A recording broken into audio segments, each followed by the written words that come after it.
Welcome back to the channel. Today we are in the Las Vegas Raiders playbook, and we have a little bit of a older formation is what we'll call it here. This isn't something that you would see if you watch football on Sundays or on Saturdays. You might see something like this on Friday nights in high school football, but this is definitely not the NFL's cup of tea. So we have to go on ahead and run something like this in every single Madden. Everybody likes these. I don't want to say everybody likes these schemes, but there is, select few group of people that wants to keep these schemes alive, so we have to go on ahead and do one for the channel here. And this one happens to be in the Vegas playbook here, so let's go ahead and just get right into it. So the play we're going to be coming out in here is the fullback dive. There's also the fullback dive weak. They both basically amount to the same thing. So we're going to come out in the fullback dive.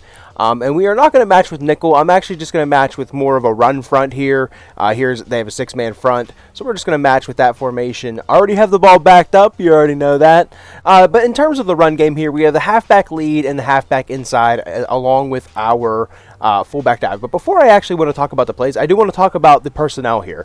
So 2 tight ends, obviously Bowers and Michael Mayer, are going to be 2 pretty decent tight ends for this, in the NFL in terms of tight end duos. You want 2 good, versatile tight ends, guys that can run block a little bit, guys that can, catch the ball and run routes. Of course, now in pretty much everybody has 99 everything in at this point in time of the year. But if you were building a team, maybe you would have, Brock Bowers leans. That guy would lean kind of more like a Dalton, almost like how the Bills actually have it built. That would be like a Dalton Kincaid, more receiving guy, and your other side would be more of a blocking, a Jackson Hawes type of tight end. A more blocking type of guy. But 2 all-around guys, just as good, very, very good here as well. And then Runyon here is our fullback. You just want a fast guy that's good at lead blocking, basically. A third running back, if you have him, that's good at lead blocking. Kind of a do-it-all type of player. And then, of course, your running backs, best 2 running backs that you got. But let's start off with the run game now. Like we said, lead, inside, and you also have the fullback dive. So let's just run the fullback dive, kind of give you an idea. And of course, this is something that you're going to have to read the defense that they're giving you, of course. If they're giving you, like here, maybe we don't want to run to the left side of the field. So we do have, a run to the right. And of course, these are all going to be, you can flip these plays.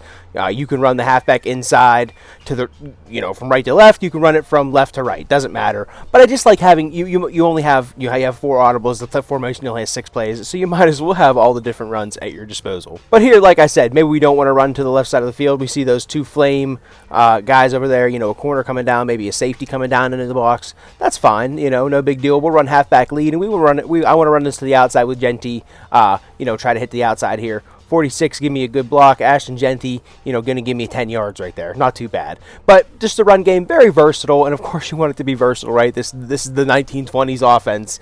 It better be a versatile run game.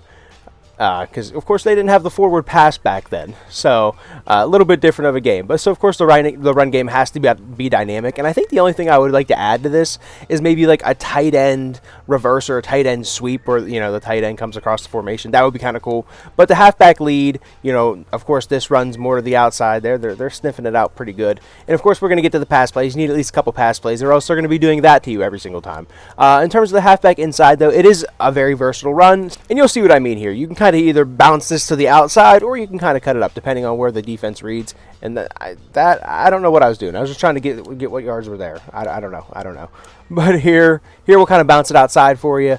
46. If 46 would have given me a better block, we probably would have been able to turn that into a nice run there. Here we'll run it with Genty to the inside here. Here, we're not having much success, man. We're not having much success, but that is kind of the run game, right? If you are a runner in Madden, you're going to know not every single play is going to be a touchdown in the run game, right? You might have 10, 15, I don't know if you have a 20-play drive in Madden, but you're going to have a lot of these longer drives if a lot of your basis in your formation is run game. And especially if you're better on the sticks than me, that is going to help tremendously. I can promise you that. If you are better on the sticks than me, you will... you will be better at this scheme. But sometimes it does block up nice like that, and even that I probably could have turned into a little bit more. But very nice run, nonetheless. So the run game, I always say this. I don't want to hash it out too much with the run game, man. Run where they're not. Run where you have numbers. You have 7 guys on the line of scrimmage, plus 2 blockers. Use those to use them to your best ability, right? It's that simple. Run where they're not. Of course, I'm not having a lot of success right now, but let's try to run away from everybody. There we get a few good blocks.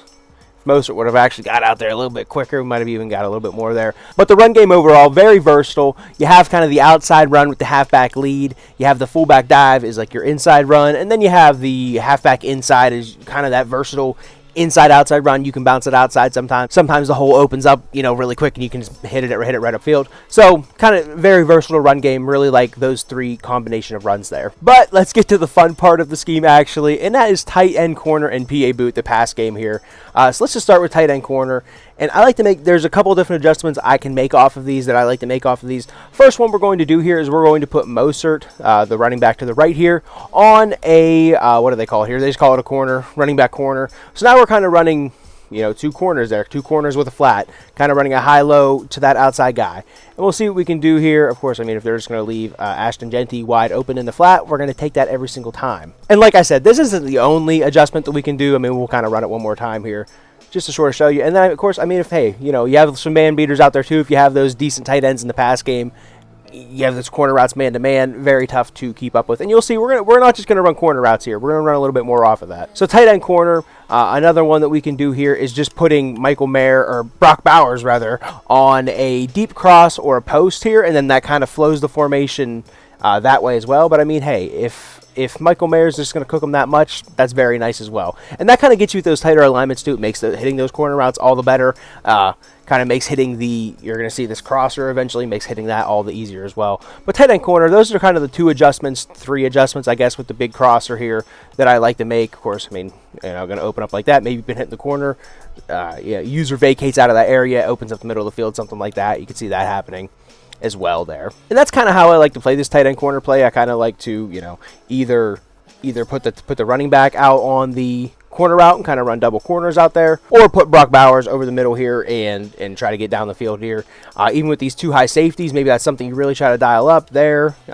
I'm not sure if that was just match rules that kind of got them burnt there, or if the middle of the field just opened up in a cover 3 right there. Not exactly sure what happened. Cover one man. Not exactly sure what happened there down the field. But there's a lot of different ways just with this play that you can attack in the pass game there.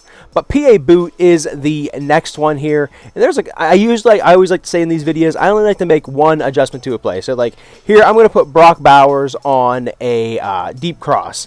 Typically, that would be the only adjustment I want to make to this play. I only want to make one audible, one hot route, I guess I would say, to the play, because it slows down your quarterback. Back in the old Madden, you used to be able to just, as many as you could put in before the snap of the ball, you could put in as many hot routes as you wanted to. It's not like that anymore. Your quarterback has to go through certain animations. So, but this one, I do like to make a second adjustment in this, and this is putting Raheem Mostert here on a corner route again. And I did that before, but of course, you can flip this, mind you. I'm only running these one way, but you could flip this play and put Jeanty on the corner route, and then have, you know, Runyon running to the left instead of the right. But, and that's kind of the beautiful part about this. And of course, if they're just going to give you these deep crossers, Michael Mayer is just, he's kind of killing this video right now. Michael Mayer, all-timer in this video. But you can see there with the deep crossers, you know, those can work very well against man. But another adjustment I like to make here is putting Brock Bowers on the corner route, and then putting Mostert on a, if I can find the hot route here, putting Mostert on a wheel route here as well. So here you can kind of see, well, I mean, if they're going to send a million guys at you, maybe I should have kept one of those guys in the block. And of course, that's something as well, right? Maybe you can, on this play, maybe you want to keep Runyon in the block, still put Mostert out on the wheel, and then put Bowers on the corner route, and run something like this. And there, oh my gosh, man, 42 did a great job right there, just finding a guy and sticking to him right there. Great job, great job. But again, we'll try that again. We'll try to put him on the corner route, or put him on the wheel route there. You do something like this. You have a 7-man protection, and you know, you have really good protection right there. Of course, if you're not an idiot like I am, you would just dump the ball to the running back and have, you know, free yards after the catch right there. Another adjustment I like to do this, and this is actually perfect. We do have Jeanty in this. That's kind of who you want in that spot with your best running back running this route. You can put Jeanty on a post route here, and he kind of falls right in behind Michael Mayer. And then we will put Mostert on the corner route as well. And now you kind of have a flat, high-low to the corner. Michael Mayer coming across the middle of the field. Jeanty eventually coming across the middle of the field. And then Brock Bowers, if you want to roll out here, they do have TJ Watt, and he is his X factor is on right now. So maybe we don't want to roll out that way. But Brock Bowers on the block and release here. And of course, I mean, if they're just going to give you the check down on the block and release, by all means. But I do really, really like that setup for the PA boot there, and that's one more time. Mostert on the post, or Mostert on the corner, Genty on the post. And again, you can flip all of these plays. You flip it and then put Mostert on the post and Genty on the corner. Wherever which way, it doesn't matter. I'm just running these all to the one way here just for simplicity's sake. But you know, you kind of get the idea there. Here, Genty's just going to cook a linebacker. We'll take that every single time. But the pass game, really, really dynamic, especially for just an older style of offense. I really like these two plays, and you can just see, we'll kind of run it this way just to sort of show you exactly what we're working with here. Put him on the post, you know, run it the same exact way, just the other way. And we're going to hit the big crosser across the middle. And I think that was actually Joey Porter right there. So nice catch there by Brock Bowers. But the pass game, the run game, all lines up for this. It looks a little goofy whenever you're running it out there, but it works. It works. Pass game, run game, combo, explosive 1920s offense. There you have it. But that really is all I got for this one, guys. I hope you did enjoy this very unique scheme out of the Raiders playbook. If you did, go ahead and drop a like, leave a comment. Let me know what it is you want to see next on the channel, offensively, defensively, playbook-wise, style of video-wise. You want to see something different on the channel, whatever it may be, thoughts, anything like that, put them in the comment section, and you know I'll get to them. I appreciate you guys watching. I appreciate you guys coming back to the channel here, man. Obviously, it's been a while since we uploaded, but we're trying to grind out these videos, trying to make it happen, trying to make it shake on this YouTube channel here. So, appreciate you guys watching, liking, all that good stuff on the channel, and I really do hope to see you in the next one. Later.